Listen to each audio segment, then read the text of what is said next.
Telling of Faith by William Holms. Narrated by Larissa Thompson.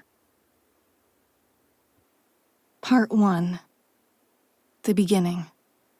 I think our life is a journey, and we make mistakes, and it's how we learn from those mistakes and rebound from those mistakes that sets us on the path that we're meant to be on. J. Ellis. Honesty pays, but it don't seem to pay enough to suit some people. Frank McKinney Kin Hubbard. Present moment. I'm not a very good writer. I've never even kept a diary. I wanted to get my story down long ago, because people need to know what happened to me. It was just too difficult. I haven't seen a computer or laptop in years. They wouldn't even give me a pen, a pencil, or anything to write on. I'm being watched 24 hours a day. Everywhere I go, everything I say and everything I do is being monitored. I'm sure they'll track my thoughts as soon as they figure out how. I'm not a young girl anymore, but I'm not as old as I look. Every now and then, I catch a glimpse of my reflection, and I don't even recognize the person I've become. My once radiant skin is now sunburnt.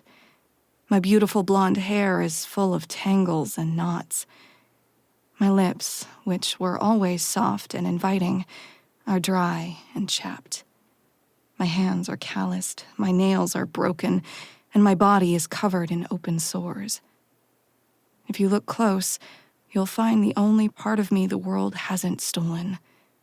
My bright blue eyes still sparkle as brightly as ever when they're not filled with tears. There once was a time when I had it all. Nice clothes, expensive jewelry, a fancy car, a big house, and my beautiful children. Now, they're all gone. Some people say money can't buy happiness. Maybe so, but it sure can buy away a lot of unhappiness. I don't need fancy clothes, but it'd be really nice to at least have clothes to wear. I don't need a big house, but is it asking too much to have a pillow to lay my head on? My children, well, that's a whole different story. Now I know why people pray for death. There's a small, dark place between life and death that few people even know exists. It's so dark, and it leaves you so helpless and so hopeless that it sucks all the light from your soul. Death is the only way out. One day at a time, that's what I keep telling myself. One day at a time.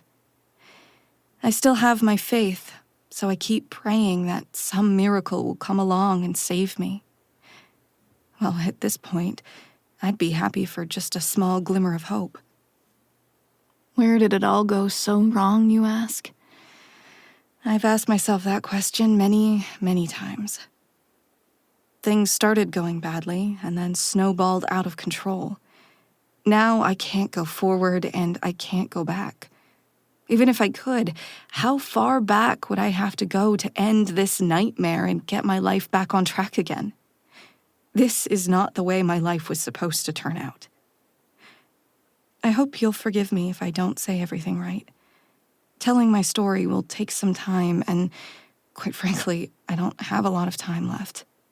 For most of my life, I didn't want to accept it, but if I'm being honest, I have to admit that I might be responsible for the bad things that happened in my life.